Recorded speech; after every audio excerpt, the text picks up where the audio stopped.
Hello my friends, it's the Game Boy Geek here, and today we find ourselves in the legendary castle Wolfenstein in the early 1960s, in a world where the Nazis won the Second World War.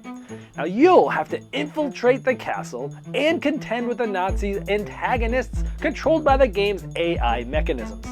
You'll be going through 10 missions with 4 levels of difficulty, and you're trying to eliminate Adolf Hitler and his reign of terror. Wolfenstein the board game is a cooperative game for 1 to 4 players, takes 60 to 90 minutes to play, and is published by Archon Studio. It's on Kickstarter right now, so I'm going to show you how the game works, and I'll see you on the other side.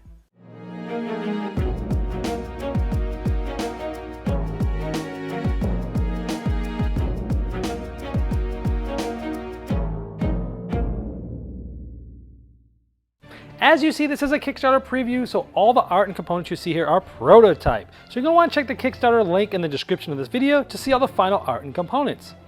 Wolfenstein is a cooperative game, so you'll be selecting heroes at the beginning of the game. The game is for up to 4 players, and regardless of how many players, you'll always use 4 heroes. So if you're playing with less than 4 players, some of you will run more than 1 hero. And here's a look at the miniatures for those different heroes.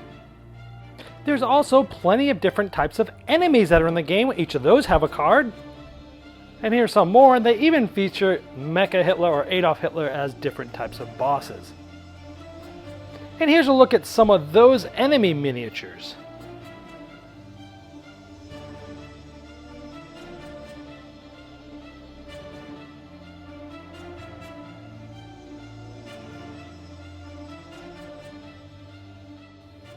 Now the game comes with a mission book where there's 10 missions that you can go through. And I'll have the one First Blood set up, mission number 1, and it has a specific goals and how things get set up, and it tells you all about the conditions of that scenario. Now each hero is going to get their miniature, they're going to get their starting weapon, some of them might, and you also get some random equipment as well, some of them might come with other equipment, and you'll have some tokens of ammo and things like that. We'll go over all the different things on this board that you can do and all the different stats as we come on to specific situations. So here's this first mission, First Blood set up. Let's take a closer look. Now you've got to fulfill 3 goals to win this mission. Number 1 is you have to complete an event, and as you get close to one of these tokens, there's 2 of them in this mission, you get next to it and you can basically get an event card and you're trying to finish that event. We'll talk more about that later. The second one is behind this enemy you can see there is a mission objective. That is a key. We need to go there and get the key. And once we have that key, we can go in here, unlock this door, and get to this final one where we need to kill the officer. We need to do those 3 things before all of us die. And other than staying alive, you'll need to do that by the end of the 12th round, and you'll use a round tracker to track your rounds. Now, each of these rounds is made up of 2 phases, essentially a sort of a player phase and then a Nazi activation phase. Now, in the player phase, each player is going to activate all of their heroes. Remember, some of them might be running more than 1 if you're playing less than 4 players. Once all players have activated and taken all actions on all their heroes, it goes to the Nazi activation phase where the enemies will possibly trigger. We'll go over that later. But once all the heroes and all of the possible enemies have activated, that will increase this round marker by 1. That's the flow of the game. So on your turn, you'll take your hero at the beginning of the game and you'll place it on the spawn spot for the heroes like that. Now you get a certain amount of action points. In this case, this player gets 6 action points, and you can do a bunch of different things with those. So some of the basic things you can do is move. Now moving typically takes 1 unless you're in a room that is hard to, terrain to move through. There's none of that in the first mission here, but you go, 1, 2, 3, you can move diagonal as well. And for my 4th action, I'm going to actually open this door. This is really cool. The door looks like this, and when you open this door, you just go like that, and now the door is open. Doors can never be closed. So we did 1, 2, 3, we opened it up, and 4, 5, 6, and we've sort of moved into the next room. So let's show you that. So why am I moving all the way through to this danger? Well, behind this door, of course, are 2 enemies, one very powerful one, but there's also a chest. There's one of the events that we need to possibly do is here, and then this is sort of a way to get to another part of the map quicker. A secret passage, if you will. So let's say after the 4 heroes finish their actions, they have 1 here and 3 in this room hanging out here, getting ready to infiltrate that room. Now, then it would go to the Nazi activation phase, and they only activate under certain conditions.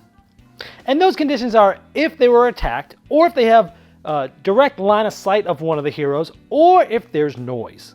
Now, anytime there is more than one unit in a room or a corridor, there is noise there. And any room, either here or adjacent to that, if there are Nazis there, they will activate. So if we left all these 3 people here, this would bring noise, which would activate both of these, which is probably not that smart of an idea, but I wanted to show you how that worked. So let's say instead, on her turn, she has 8 actions, and that got her all the way to here, and she opened up the door. Now normally that would be the end, but you can, if you want to, you can actually be fatigued, you put a fatigue token on, and you get half of your action points again this round, but then next round you only get half of them, and then you take this off. So it's sort of like spending half of next round's action points right now. So in this case, we'd get 4 more. So let's say we moved 2. Now you might be saying, well, why don't you just run there and get the chest or use, get the event? Well, you can't use a search action, which costs usually 1 action point, to do either of those if there's enemies in that room. So we've moved in there, we have 2 action points left, and then we're going to attack. And typically you can only attack once unless you use a fatigue token to say, get some more actions and you can attack again. So the amount of dice I'm going to be able to roll is the base of the weapon, which is 1 die, plus my accuracy. In this case, I have 2. Now this weapon could hit up to 6 spaces away, so I could have opened the door and just stood there and done it from further away, but I just kind of wanted to show you moving in. So I'm going to have 1 plus 2 dice there, and some abilities will give you extra dice at some points. So let's say we rolled these 3 dice. There's 4 possible things that can happen. You can get blanks. Another thing is you get reload, which is bad. This means you've emptied out your gun and you get this reload token. Then next turn, you can take this off for 2 action points and you can't attack that turn unless you place a fatigue token. But since we place it this round, if you remember next round, we're gonna have to take this off. We can't put it back on that round. So it's essentially, that's gonna really hurt us if we reload. So that's what that one would do. The shield will essentially take out the armor of the defender, which will show you his stats in just a moment. And this would normally just go through and hit that person. But let's take a look at what this specific enemy's abilities are. But when looking at this enemy, he has 5 health, he's got 7 armor, and he's got an ability. Now, you can also sometimes trigger abilities on your gun. Like for example, I could have spent my heavy ammo, and for 1, I could have shield hits on this, go right through his hit point hits. I could have done that. However, he has great armor, which means all hits, regardless, go right to the shield. And enemy skills trump hero skills, so I wouldn't even want to use that because he's such a powerful enemy.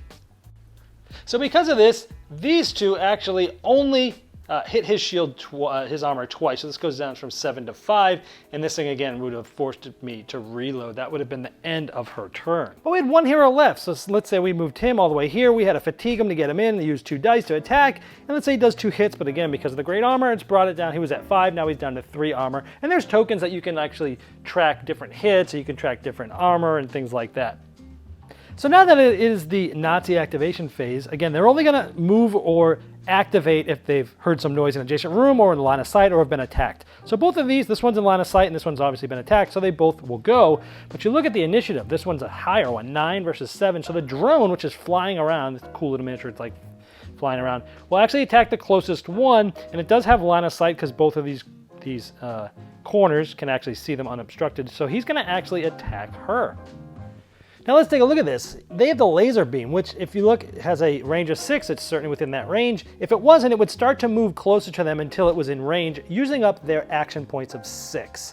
And then it's going to cost them 2 action points to shoot. So they're in range, they're going to use 2 of their 6 action points to shoot. Now it says 0 dice here, it's just a dash. And that's because it automatically inflicts this laser beam, inflicts 2 damage to the target hero. So this one just has 2 damage and it only has 3 health. Oh wow. And then it says quick counterattack. Following the drone's first attack, it can roll a die, and on a success, it attacks a second time. So let's say it rolls this and it gets a success, let's just say. Then this one actually had taken all of its health. It would be laid down. That means it's bleeding, they're bleeding out. Now, if by the next time it gets to this player's turn, if someone has not come by and used their only the shared life token, you get 1 of these and it's gone in this scenario, then you would stand them up if you're able to do that, but if not, then this player is essentially removed from the game. And of course, if you have all 4 heroes removed, you've lost. And then it would finish up its action points by getting as close to that target as possible. So it's now this big enemy's turn. They're going to roll 4 dice. It's going to cost them 3 of their 4 action points. Blanks do nothing. reloads do nothing. They hit for 1 armor, so his 2 goes down to a 1, and he hits him directly for 1, so he gets like this, and that would be the end of this one's turn. He'd have 1 action point left, and he'd move a little bit closer.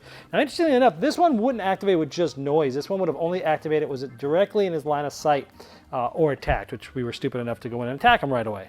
Now that would be the end of the round, and we'd start back over with the heroes again, but let's show you different aspects of the game now. So let's assume that this player actually defeated this enemy next turn. They get some rewards. The person that killed him gets all of this loot. Like this would be an equipment card. It might be different things like, hey, it costs 0 action, it's a fruit, and it allows you to remove a fatigue token. And different equipment do all sorts of different things in the game. Then you'd get essentially a weapon. So you'd get to go to the weapon deck, and maybe you get this automatic shotgun. You'd also get some ammo and some glory, which are points like this. Now, this glory can be spent. Now, as skills, like you could spend this, say, yes, we can. For 0, actually, this player could, at any point during their turn, give cards or ammo to another heroes without being in an adjacent spot. Usually need to be next to each other in order to trade stuff, but they can do it, he can do it for free with nothing. But you could spend those to do some more powerful things, like spending 1 to draw a card from the equipment deck, but gaining a fatigue token. Now, if someone is adjacent to a chest or one of these event tokens, they can spend an action point to search. And those will give you different things like drawing 2 cards from the equipment deck, or drawing an ammo, or getting a card from the weapon deck, for example. Now, those events, remember, you have to do at least one of these as part of the goal of this scenario. You'd read it, and it's an event called Chase. You can come across a group of prisoners who have escaped from the General Von Grimm. They beg you to help them escape and promise a reward. So what are you going to do? Are you going to help them, or are you going, no, you'll die anyway? And you get to decide, sort of a little choose your own adventure there. For example, you can help them if you decide, you keep the card, and you discard it when you get to a hero spawn token, but then some enemy's going to spawn, and you'll get some specific things, like, one of these things. Or you could, choose that they'll die anyways, and then you could choose to kill the prisoners, but if you do, you discard this card. Now, in that case, the player who did this would, you'd get a weapon, but you'd lose a glory, and then everyone else, the loot, this happens with everyone else gets this. Just like if you had gotten this, you'd get a glory, but everyone else would get a glory as well. Now here's a secret passage. If you go to this, which is secret passage A, you'll find your way to the other secret passage A, but you got to take a fatigue token, but now I'm in a room with a bunch of enemies. So you can move around fast, but you got to be ready to, mess with enemies if you do that. Now, another aspect of this game is the hazard tracker. Now, this will go up anytime you kill enemies. Some event cards will make it go up, and sometimes there's some special rules that will make this go up. And as you go up, you use this tracker. If it gets to 6 in this scenario, more enemies are going to spawn at 3 different spots. A, B, which is close to the key that you need to get as one of the goals, and C, which is behind the officer, and a certain amount of units, depending on the scenario, come out here. For example, in the scenario, it will tell you which units actually come out at that spot. Now, there's a lot more going on in the rules of this game. I just kind of touched on the high level of how things work. And of course, there's plenty of different weapons and equipment cards and things like that. You can check out the Kickstarter page to see all those details. Well, there you have Wolfenstein, the board game. And as I showed in the overview, you'll be selecting your heroes and trying to complete dungeon crawl style missions using beautiful miniatures. If you'd like to see the final art and components and all the different pledge levels available, you can click the link below me in the description of this video, and that will take you directly to the Kickstarter project page. And I'm sure the fine folks at Archon Studio would love your support.